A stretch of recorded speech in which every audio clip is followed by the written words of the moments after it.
Byd amaeth, profiadau mamau a merched. Rydym fel mudiad bob amser yn gwerthfawrogi gwaith i'n hamaethwyr yn darparu bwyd da o safon wych yma yng Nghymru. Ond prin efallai di'r sylw rydym yn ei roi i'r gwragedd a'r merched fferm sy'n cyfrannu mewn ffordd mor arbennig i'n diwydiant.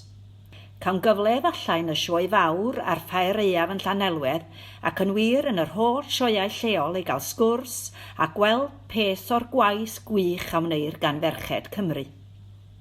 Ond yma rydym yn cymryd cipolwg ar 2 mam a merch ac yn ystod wythnos sioe Llanelwedd eleni cawn gyfle glywed mwy o'i hanesion.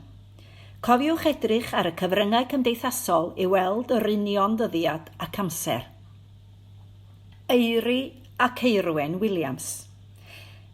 Eiri Williams ydw i, a dwi ar hyn o bryd yn gweithio ar brosiect ymchwil ar y cyd rhwng Eibers a throfa y gwyddorau biolegol amgylcheddol a gwledig Prifysgol Aberystwyth a hybu Ci Cymru, yn edrych y mewn i lyngu'r mewn defaid a sut i leihau'r defnydd o anthelmintigau.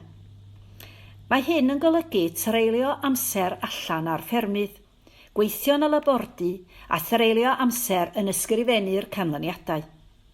Felly rydw i wrth fy modd gan fod digon o amrywiaeth. Rydw i'n aelod gweithgor o glwb ffermwyr ifanc Llangwyr ac yn mwynhau cystadlu ym mhob math o gystadlaethau o farnu stoc i actio a hyd yn oed coginio. Rydw i'n mwynhau antur ac un o'm uchafbwyntiau oedd cyflawni her 3 chopa Cymru. Eirwen Williams ydw i, a dwi'n gyfarwyddwr i gwmni menter a busnes ac yn gyfrifol am reoli cyswllt ffermio, sef rhaglen trosglwyddo gwybodaeth i ffermwyr Cymru. Rydw i'n teimlo ffodus o gael gweithio i gwmni lle mae'r iaith Gymraeg mor bwysig a gyda chriw o bobl sy'n mor frwdfrydig. Rydw i hefyd yn barter busnes yn y fferm adre, a'r uchafbwynt i mi ar gŵr Gareth oedd prynu ein fferm ein hunain yn 2010, sef fferm Tan y Graig yn Llanfarian, cyn fferm Coleg Amaethyddol Aberystwyth. Yn 2017, derbynais wobr Caras, cyngor gwobrau'r sioeau brenhinol amaethyddol yn y sioe brenhinol. Rwy'n aelod o gangen Llangwyr Ifon. Margiad a Catrin Davies. Margiad Davies. Cefais myngeni a magu ar fferm yn Ardudwy cyn mynd i Gaergrawnt i weithio yn y National Institute of Agricultural Botany, i ddysgu i fod yn ddadansodwr hadau, gan nad oeddwn wedi cael y graddau angenrheidiol i fynd i brifysgol i astudio amaeth. Dychwelid i Gymru ar ôl 3 blynedd i wneud yr un swydd yn y frydfa blanhigion yn Aberystwyth, ac yno ail gyfle i wneud fel lefel A, a llwyddo ac wedyn mynd i'r Coleg Amaethyddol. Mi as adre wedyn i ffermio efo fy rhieni am sawl blwyddyn. Daeth tro mawr ar fyd, priodi ffermwr a symud i fyw i Gerrig y Dydion ato, a chael 4 y blant mewn 5 mlynedd. Hynny, roeddwn yn dal i redeg fy fferm, gan mynd â phawb efo fi, a mam wedyn yn gwarchod traedd nhw'n gwneud y gwaith allan. Bellach mae'r plant bron a gadael yn nyth. Gwenno yn gweithio hefo gwasanaeth yswiriant yr Undeb Amaethwyr Cymru, Catrin yn filfeddig, Ifan yn arlithydd mewn amaeth a Martha sy'n gweithio am myd drama. Mae Ifan wedi symud i'r fferm ac yn gwneud y gwaith yno erbyn hyn. Dwi'n mwynhau gwaith llaw o bob math, cerdded ac ysgrifennu creadigol, gan fod yn aelod o griw sgwennu yn Llanrwst, a chefnogi'r trwps ym mhob dim maen nhw'n wneud.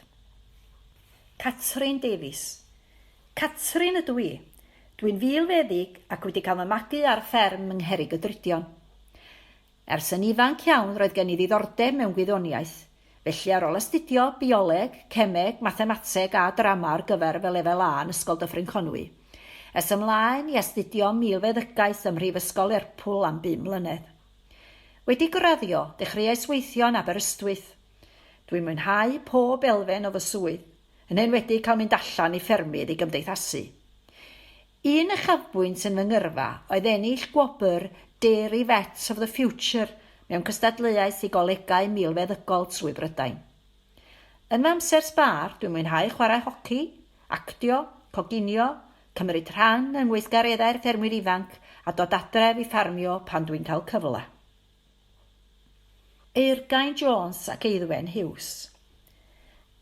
Ym 1998, roedd Eirgain Jones yn wynebu penderfyniad mwyaf ei bywyd, sef gwerthu'r fferm neu berhau amaethu ar ôl i'w gŵr farw wedi gweled byr a chreulon iawn. Penderfynu parhau a wnaeth, a dywed ei fod yn galed iawn ar y dechrau ac angen dysgu llawer o sgiliau newydd. Ar ôl i'w merch Eiddwen raddio ym Mhrifysgol Aberystwyth, penderfynodd ymuno a'i mam ac mae'r ddwy wedi cyd-amaethu yn hapus iawn. Bu llawer tro trwstan, ond hefyd llawer o hwyl a phrofiadau byth gofiadwy fel ennill y gystadleuaeth am y ddiadell tecsel gorau yng Nghymru ddwywaith. Ennill pencampwriaethau mewn sioeau lleol, sirol, ynghyd a'r sioe Frenhinol. Gwobrwyd Eirgain gyda'r teitl Ffermwraig y Flwyddyn yn 2007 a bu'n llys genhades dros ferched mewn amaethyddiaeth am y flwyddyn ac yn sgil hynny fe'i hirddwyd yn gymrawd o gymdeithas y sioe Frenhinol. Ynghyd â'i diddordeb mawr mewn amaethyddiaeth, roedd Eiddwen hefyd a diddordeb mewn marchogaeth ceffylau. Felly dyma fynd ati i brynu ceffyl a dysgu neidio. Trwy lawer o waith caled a dyfal barhad, llwyddwyd i ennill llawer cystadleuaeth ymhell ag agos yn cynnwys rhai rhyngwladol. Bu'n aelod o dîm Cymru a chael ei gobrwyo am fod y cystadleuwr gorau drwy'r wlad.